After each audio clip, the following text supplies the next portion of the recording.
नगे च सुरेन्द्रे च कौशिके पाद संस्पृशि निर्विशेष मनस्काय श्री वीरस्वामिने नमः। आर्हत वाङ्मय का एक प्रसिद्ध श्लोक है। धम्मो मंगल मुक्किट्ठम अहिंसा संजमो तवो देवावि तं नमं संति जस्य धम्मे सयामणो। आज मृगसर कृष्णा दशमी है और आज का दिन जैन शासन में वर्णित 24 तीर्थंकरों की परंपरा में अंतिम और 24वें तीर्थंकर भगवान वर्धमान यानी श्रमण भगवान महावीर के दीक्षा के साथ जुड़ा हुआ है। यानी आज के दिन मृगसर कृष्णा दशमी को वर्धमान ने गार्हस्थ्य का परित्याग कर साधुत्व की भूमिका पर आरोहण किया था। हमारी दुनिया में महापुरुष भी यदा कदा होते हैं। जैसा कि भगवत गीता में जो कहा गया, यदा यदा ही धर्मस्य ग्लानिर्भवति भारत अभ्युत्थान मधर्मस्य तदात्मानं सृजाम्यहम् परित्राणाय साधूनां विनाशाय च दुष्कृतां धर्म संस्थापनार्थाय संभवामि युगे युगे। ये गीता के 2 श्लोक हैं। इनमें बताया गया है जब धर्म की ग्लानि होती है और अधर्म का उत्थान हो जाता है, तब तब मैं अवतार लेता हूँ, जन्म लेता हूँ। यह श्री कृष्ण की भाषा हो सकती है। और साधुओं की रक्षा के लिए, सज्जनों की रक्षा के लिए, पापियों का विनाश करने के लिए, धर्म का संस्थापन करने के लिए मैं युग युग में यूं पैदा होता हूँ। यह गीता की बात है। इस बात के साथ सहमति हो न हो, परंतु इस श्लोकद्वयी का थोड़ा एक मिलता जुलता दूसरा कुछ अर्थ निकाले। भगवान अवतार ले न ले, यह एक विवादास्पद या सहमति असहमति की बात हो सकती है, पर दुनिया में महापुरुष यदा कदा पैदा होते हैं। भगवान महावीर इस दुनिया में आए, मनुष्य के रूप में वे जन्मे, तो वे भी एक प्रकार का अवतार करके आए थे। अवतार कैसे कि वो देवलोक से आए तो ऊपर से नीचे आए, तो नीचे से ऊपर जाना तो उत्तार मान लें, ऊपर से नीचे आना अवतार मान लें। एक संदर्भ में तो उन्होंने मानो देवलोक से अवतार लिया और मनुष्य के रूप में पैदा हुए थे। और भी बच्चे पैदा होते ही हैं, वे भी पैदा हुए, परंतु वे सामान्य बालक के रूप में पैदा नहीं हुए, कुछ विशिष्टता लिए हुए वे थे। विशिष्ट ज्ञान और विशिष्ट ज्ञान उनमें देवगति में भी और कुछ विशिष्टता थी। यहाँ तक कि माँ के उदर में स्थित थे, गर्भस्थ थे, तो भी उन्होंने मानो गहरा एक चिंतन किया, ध्यान दिया। थोड़ी बात आश्चर्य की सी हो सकती है कि गर्भावस्था में बालक वर्धमान ने, शिशु ने चिंतन किया कि मैं माँ के उदर में हूँ, मेरे कारण से माँ को तकलीफ नहीं होनी चाहिए। मैं इधर उधर स्पंदन कंपन ऐसे करता हूँ तो माँ को कष्ट होता होगा, तो माँ को कष्ट नहीं होना चाहिए। उन्होंने कंपन स्पंदन चलन बंद कर लिया, स्थिर हो गए। सोचा अब माँ को साता हो रही होगी, मैंने हलन चलन बंद कर दिया है। तो माँ को जब यह लगा कि हलन चलन बंद है भीतर में, तो माँ ने सोचा लगता है मेरा भाग्य कहाँ ऐसा बच्चा मुझे मिले, वो बच्चा तो अब मर गया लगता है, तभी तो यह क्रिया बंद हो गई है।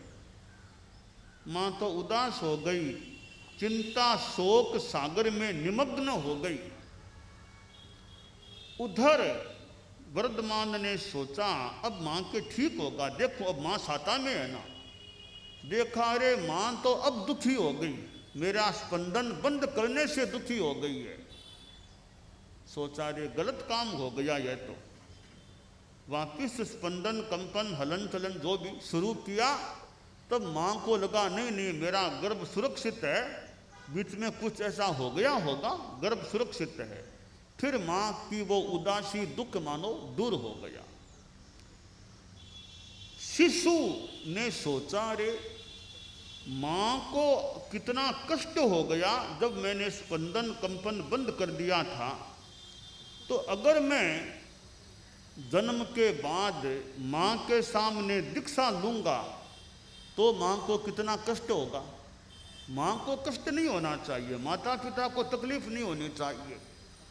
तो मैं प्रतिज्ञा करता हूँ कि जब तक मेरे माता पिता संसार में रहेंगे, जीवित रहेंगे, तब तक मैं दीक्षा भी नहीं लूँगा। और उन्होंने संकल्प किया ही नहीं था, निभाया।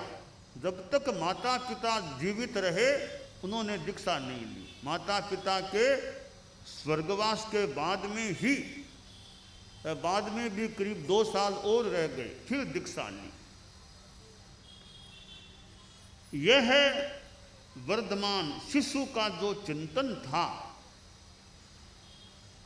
एक मातृ पितृ भक्ति का उदाहरण है।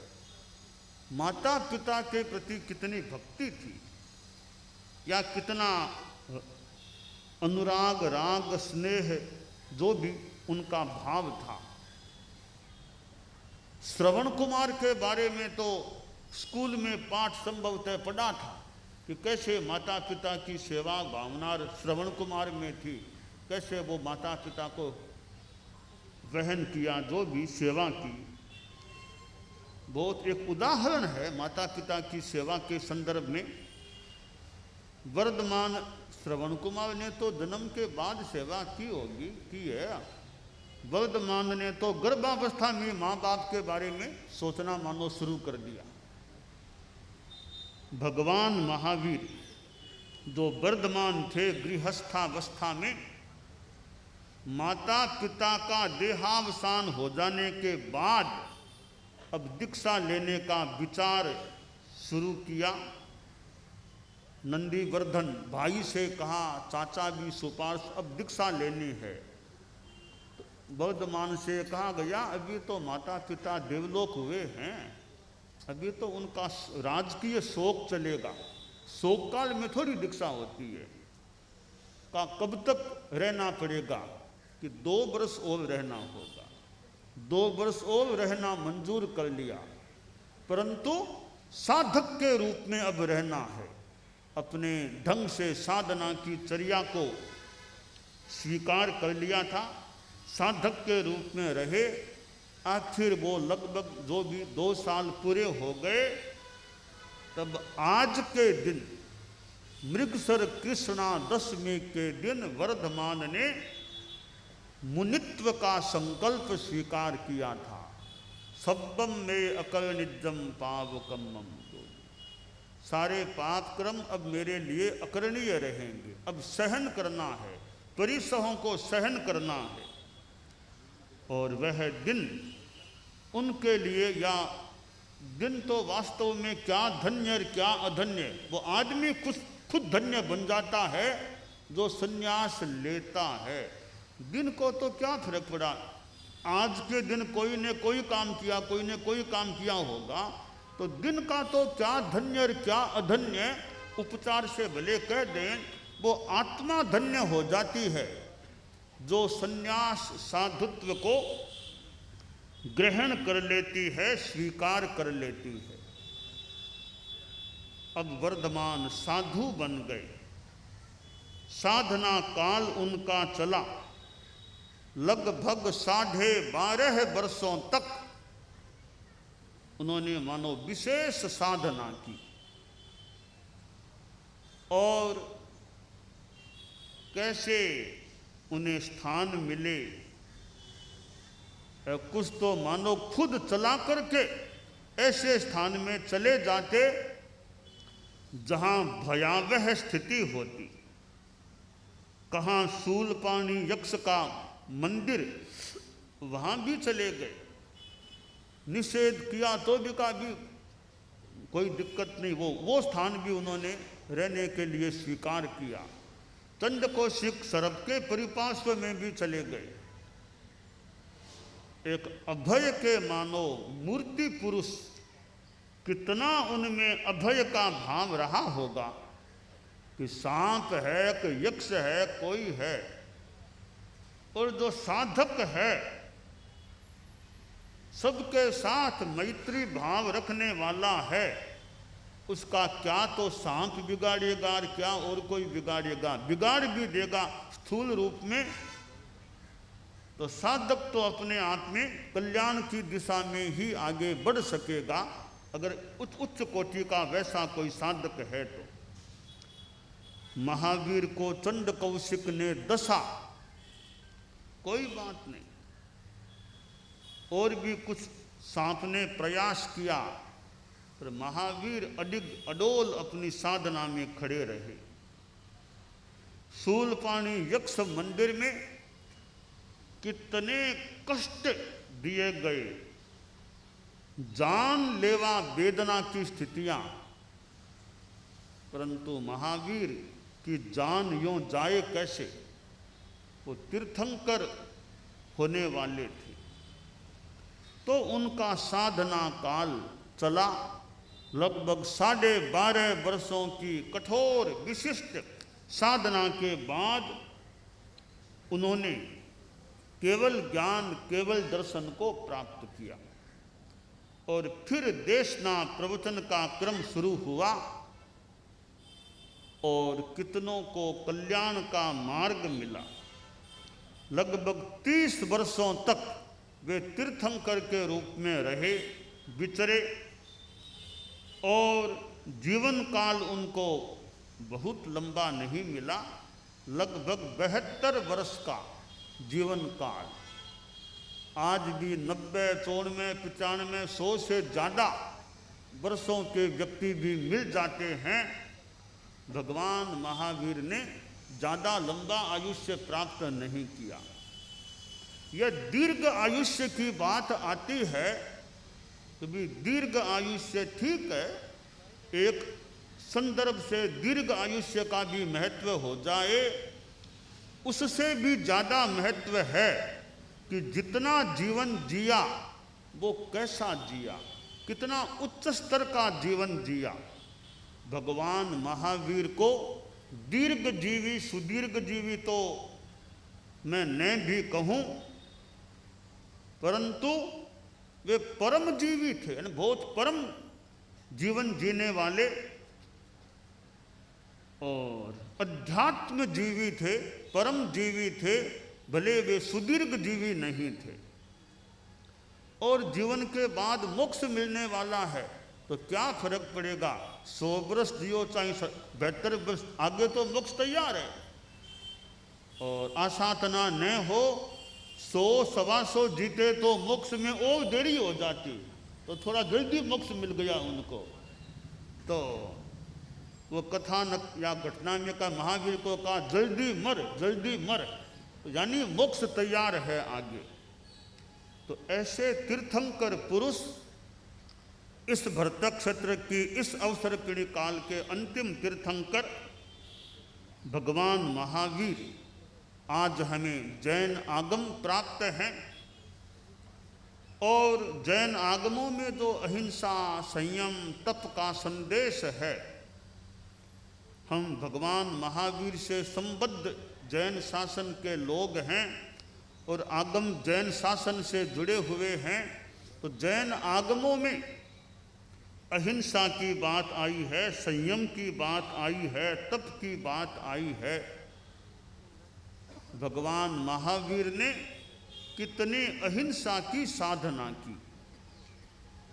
मानो अहिंसा मूर्ति, कितनी उनकी संयम की साधना, मानो संयम मूर्ति, और कितनी तप की आराधना, मानो तपो मूर्ति, महातपो मूर्ति। ऐसे वे व्यक्तित्व थे, अहिंसा मूर्ति, संयम मूर्ति और तपो महामूर्ति के रूप में मानो वे स्थित थे। उनकी तपस्या, अनाहार की तपस्या भी साधना काल में कितनी अच्छी हुई थी। और यह अनाहार की तपस्या है, वो भी आभ्यंतर तपस्या में सहयोग देने वाली हो। बाह्यम तपः परम दुस्तर माचरत्वम आभ्यंतरस्य तपसः परिबृंहणाय। आभ्यंतर तप को पोषण मिले, इसलिए बाह्य तप की आराधना करनी चाहिए। कैसे?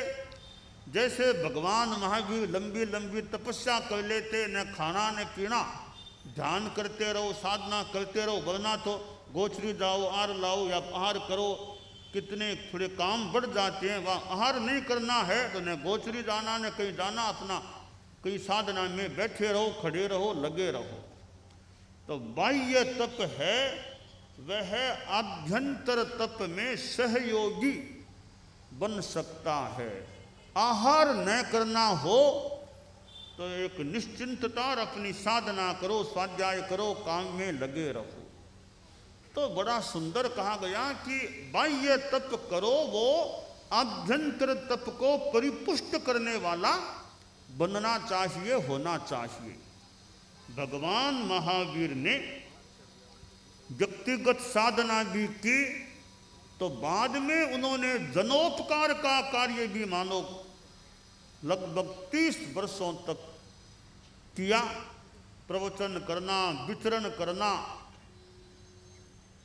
और फिर प्रश्नों के उत्तर देना। गौतम स्वामी जैसे प्रश्नकर्ता, मानो प्रमुख प्रश्नकर्ता, और भगवान महावीर उत्तरदाता जैसा आगमों में प्राप्त होता है। तो प्रश्नों के उत्तर देना भी एक उपकार होता है। कोई प्रश्न पूछे, उसका टू द पॉइंट सही उत्तर कोई देता है, तो प्रश्नों का उत्तर देना भी उपकार का कार्य होता है। प्रश्नकर्ता तो स्वतंत्र है, कोई भी प्रश्न पूछ ले। उत्तरदाता प्रतिबद्ध हो जाता है, स्वतंत्र हो जाता है। वो तो प्रश्न के अनुरूप ही उत्तर दे, तो ही ठीक उत्तरदाता वो उस प्रश्न का बन सकता है। तो भगवान महावीर ने कितने प्रश्नों के उत्तर दे दिए।